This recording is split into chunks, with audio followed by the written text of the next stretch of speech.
So you see a new exercise online or someone recommends this greatest new exercise that is in the latest book and you want to go and give it a try. Well, I've got three things that I've been focusing on whenever I approach a new exercise, and these three things have really made a difference in my playing. 1, 2, 3, 4.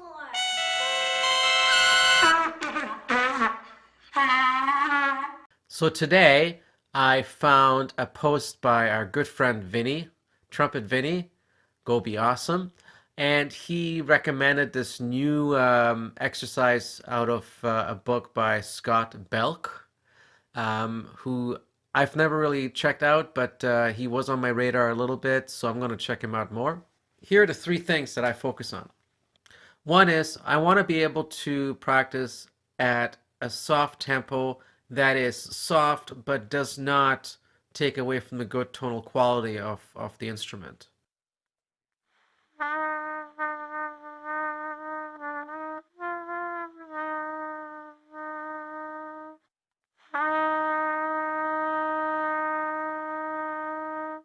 So for me, dynamics are obviously important to practice, but I need to practice them with a good sound.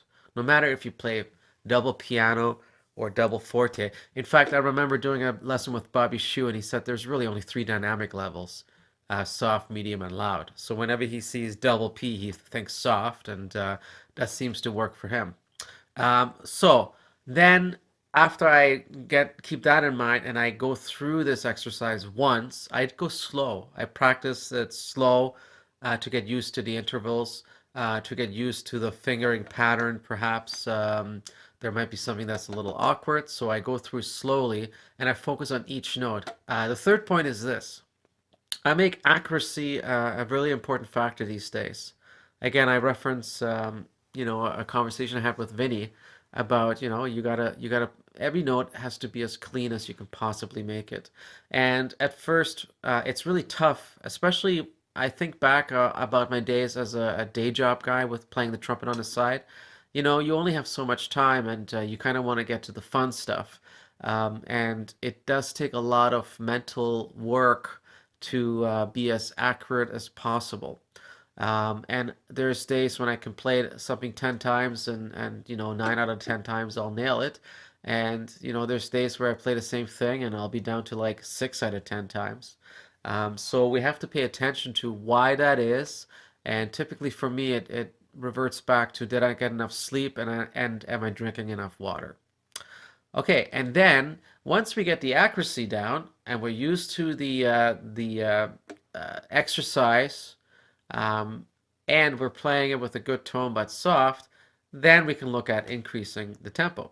So here's number one. I'm just picking number one, and I'm going to work on it in a couple of times. I'm just going to keep the camera rolling just so you can see the process of looking at a new exercise, at least the way I look at it.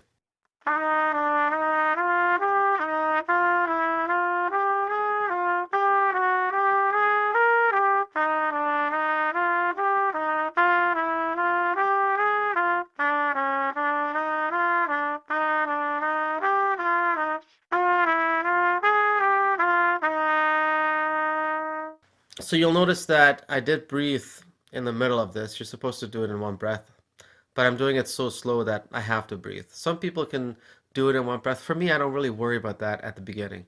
As I speed things up, I know I can do it in one breath. I could also take in more air. I could analyze. If that's important to you to do it in one breath, there's ways to address that. Take in more air. But for me, it was just a matter of just getting used to the pattern and being accurate and paying attention to my tone.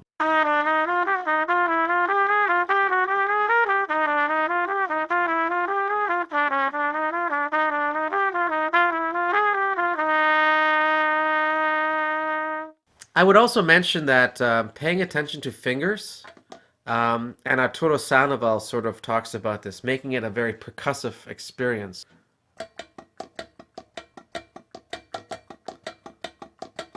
Ever since I started paying attention to the percussiveness of the fingers, and no matter if it's slow or fast, it's really improved my finger to lip coordination because I'm able to And again, it's one of those things where it may take a while to develop into a muscle memory sort of thing.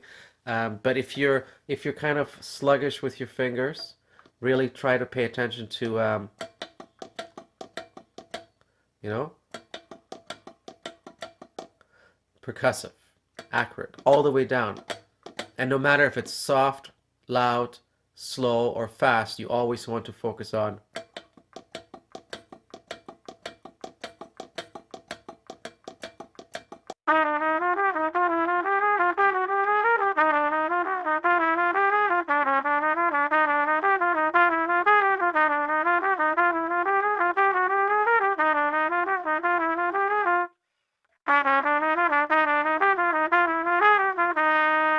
So as I get used to it a little bit more now, I can try to do it with the repeat in one breath. I had to take a breath there. And if you have to take a breath, just take a breath. You know, you're not playing with a band right now. You're not worrying about being in time necessarily. You just want to get used to this exercise so that you can work on it systematically and get the most benefit out of it instead of trying to play it fast or play it 400 times in one breath and getting frustrated. And frustration is something that has creeped into my playing over the years, and I really try to avoid it now.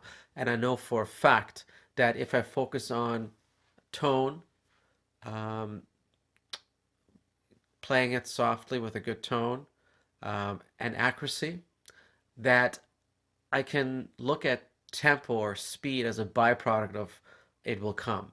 It's a measurement then. I can measure how well I am doing by um, knocking it up a couple of BPMs, beats per minute, and if I can do it accurately at a new tempo, then I know I've progressed. I've progressed in a positive way versus doing it too fast right away.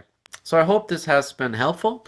And as always, I would love it if you, subscribed on my YouTube channel, came over to my Facebook page where you're probably watching this right now. Join me on Instagram for, more daily sort of snapshots of what goes on in my life.